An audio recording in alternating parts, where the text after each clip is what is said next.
कहते हैं। हमारे शास्त्रों में है ना नानावलिया कर्म को आंख पर बंधी हुई पट्टी की उत्पत्ति है। इसकी आंख पर बंधी हुई पट्टी की। एक मिनट आगे जाओ।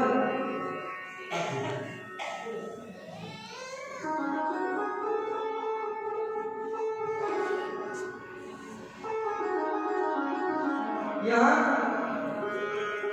एक भाई अपनी आंख पर पट्टी बांध रहे हैं।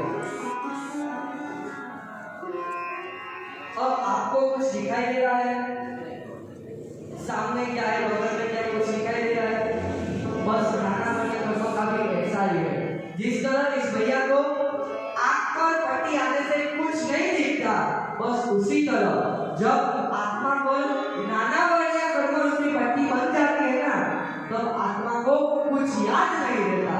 यही एक नानावलिया कर्म का रिजल्ट है। नानावलिया कर्म की वजह से जो कुछ भी याद होता है वो भूल जाते हैं। पूरा दिन कड़ी मेहनत करे, पूरा दिन 12 घंटे कुछ भी याद करने की कोशिश करे, लेकिन फिर भी कुछ याद नहीं रहता। ये इस नानावलिया कर्म का रिजल्ट है। मैं जब अफ्रीका गया था ना पोल्यूशन करवाने, जब पंजाब गया था, महाराष्ट्र गया था, तब वहां के लोग बार बार मुझे एक ही चीज पूछते थे, पता है क्या? प्रियांशु भैया आप इतना सब कुछ कैसे याद कर लेते हो?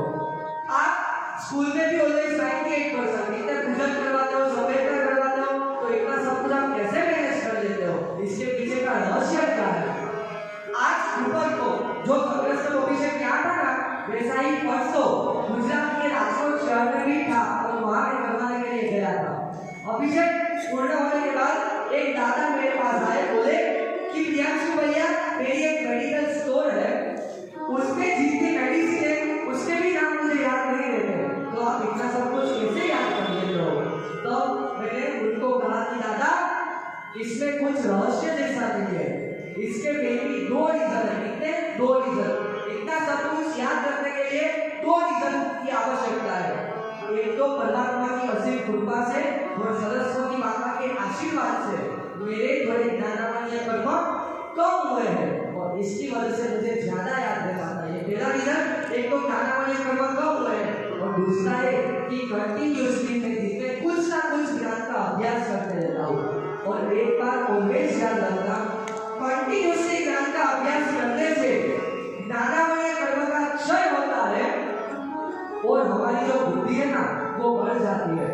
अगर आप में से भी किसी का ये प्रश्न हो, किसी की ये कंप्लेंट हो कि मुझे कुछ याद नहीं रहता, जो भी याद करता वो भूल जाता हूँ, तो ये ट्राई करना, कुछ ना कुछ ज्ञान का अभ्यास करना। ऐसा नहीं कि मुझे याद नहीं रहता, मुझे नहीं पढ़ना, लेकिन कंटिन्यूअसली ट्राई करना। इससे क्या होगा? आपके नानावलिया कर्म क्षय होंगे। एक राजा था, भैया लोग मैं आज सबसे एक बात पूछता हूँ। एक राजा था, उसने अपने राज दरबार में एक बार प्रश्न रखा कि अगर कोई व्यक्ति मेरे गाल पर लात मारे तो उसको क्या सजा देनी चाहिए? मैं आपको पूछता हूँ, अगर कोई व्यक्ति राजा को अपने गाल पर लात मारे ना, तो उसको क्या सजा देनी चाहिए? मुर्गा बनाना चाहिए, फिर फांसी देनी चाहिए, अच्छा फिर देश निकाला दे देना चाहिए, ठीक है, कान कोटरी में डाल देना चाहिए। हाँ बराबर।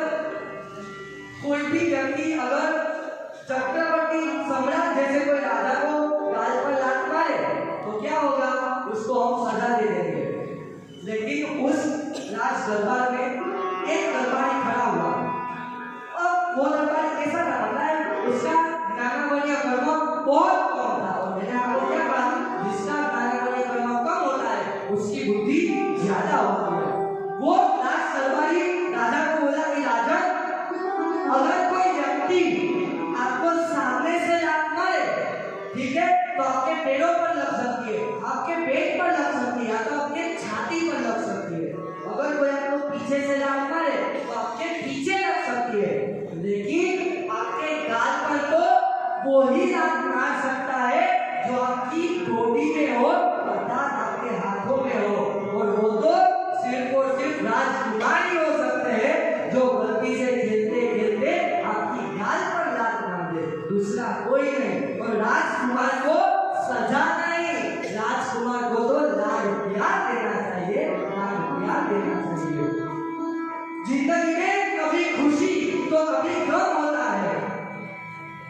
जिंदगी में कभी खुशी तो कभी गम होता है।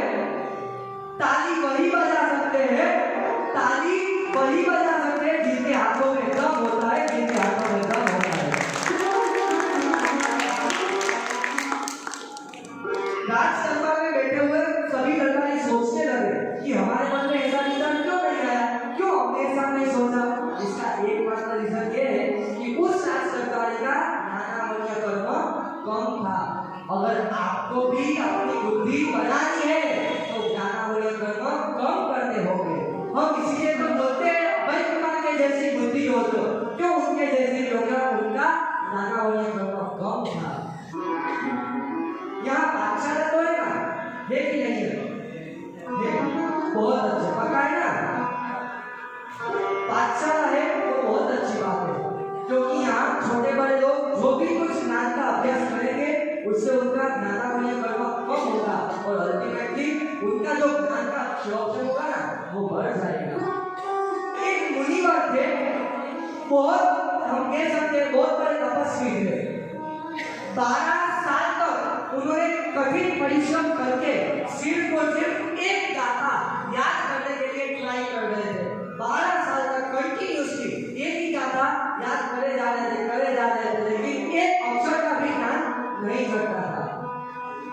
12 साल की कठिन परिश्रम के बाद एक बार जब रात को वो मुनिवर सो रहे थे तब उनके मन में विचार आया कि मैं इतने सालों से सिर्फ और सिर्फ एक गाथा याद करने के लिए कोशिश कर रहा हूँ, लेकिन फिर भी मुझे कुछ याद नहीं रहता।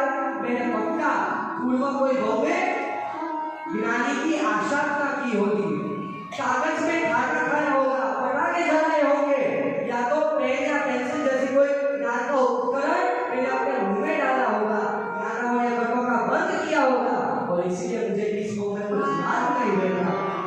फिर वो मुनिवर सोचने लगे कि मैंने ये बहुत बड़ा काम कर दिया है, बहुत बड़ा गलत काम कर दिया है, मुझे ऐसा नहीं करना चाहिए था, ये मुझसे बहुत बड़ी गलती हो गई है। और फिर वो बहुत बड़ी चिंतन धारा में चले जाते हैं, पश्चाताप करने लगते हैं, प्रायश्चित करने लगते हैं कि मैंने ऐसा क्यों किया।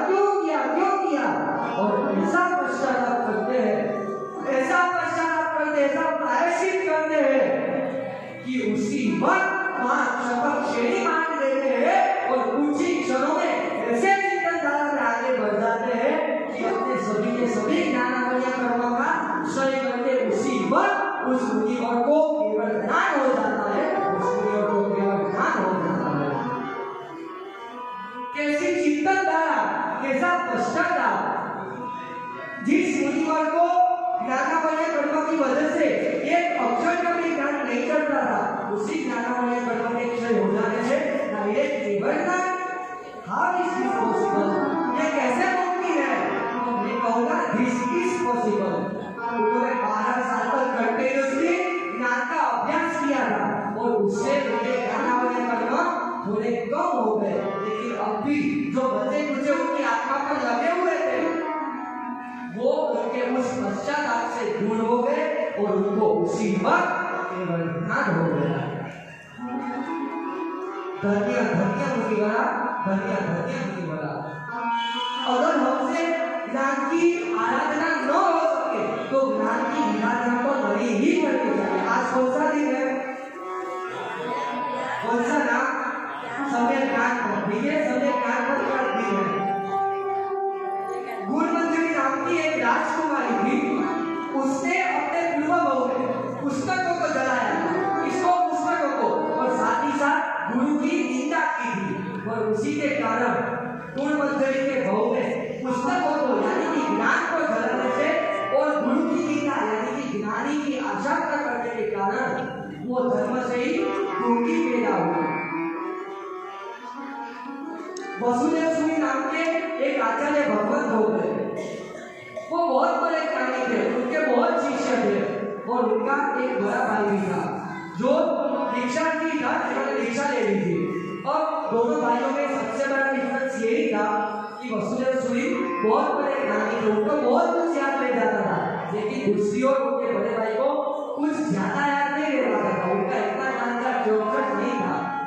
एक दिन वसुदेव सूरी के पास बहुत सारे शिष्य आने लगे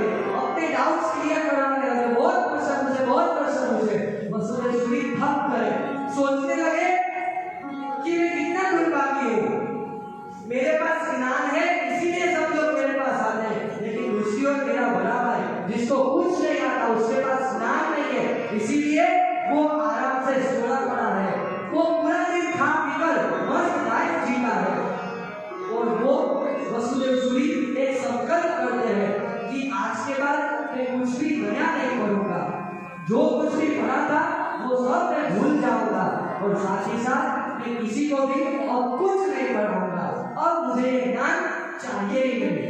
वसुदेव सूरी ने ज्ञान की आशा की, कहा कि मुझे अब ये ज्ञान नहीं चाहिए, और इसी के कारण अब देखो क्या हुआ। उन्होंने स्टार्टिंग में जो ज्ञान की आराधना की थी, और इसीलिए नेक्स्ट गांव में उनका जन्म एक राजा के यहाँ राजकुमार के रूप में हुआ, लेकिन उन्होंने ज्ञान की विराधना भी की थी, और उसका परिणाम देखो क्या हुआ। जब वो राजकुमार 8 साल के हुए, तब राजा ने उसको पढ़ने के लिए एक पंडित के पास भेजा, लेकिन उस वक्त पंडित चाहे कितनी भी मेहनत कर ले, कितना भी परिश्रम कर ले, राजकुमार को एक अक्षर भी ज्ञान नहीं चढ़ता था। उस राजकुमार ने पूर्व भाव में ज्ञान की आशा की थी, इसीलिए उसको कुछ याद नहीं रहता था। वो पंडित थक गए, राजा को हकीकत बताई, और राजा भी बहुत दुखी हुए कि क्या मेरे बेटे को कुछ याद नहीं रहता। लेकिन उनको कौन बताए कि आपके बेटे ने ज्ञान की आशा की थी, इसीलिए कभी भी ज्ञान की आशा मत करो। अब ज्ञान की आशा न करने के लिए हमें क्या करना चाहिए, तो कभी भी कागज में खाना मत खाओ। कई बार हम बाहर जाते हैं गाठिया खाने के लिए, भजिया खाने के लिए, तो जो न्यूज़पेपर होता है उसी में डाल कर हम खा लेते हैं, लेकिन वो ज्ञान है। ज्ञान में खाने से ज्ञान की आवश्यकता होती है। कई बार लोग जब गार्डन में जाते हैं, रोड में जाते हैं, तो नीचे न्यूज़पेपर बिछा देते हैं और उसके ऊपर बैठ जाते हैं। सोचो तो सही, ज्ञान के ऊपर बैठने से कितनी विराधना होती है, तो ये कभी नहीं करना चाहिए। फटाके क्यों नहीं जलाने चाहिए? हम सबको पता है इससे अग्निकाय के जीवों की हिंसा होती है, लेकिन इसका दूसरा रीजन भी है। पटाखे जो होते हैं ना, पटाखे सभी बच्चों के लिए बहुत ही नेसेसरी, सभी को सुनना है।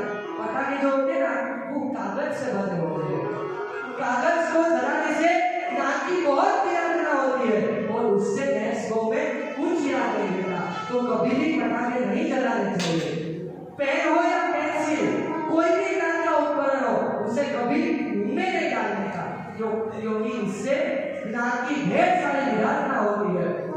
कभी भी हाथ में घड़ी पहनकर वॉशरूम में नहीं जाने का, फिर चाहे वो घड़ी हो, पेंसिल हो या पैसे हो, कुछ भी लेकर वॉशरूम या टॉयलेट में नहीं जाने का। इससे ज्ञान की आवश्यकता हो, सबको तो पता ही है, मुझे कहने की कोई आवश्यकता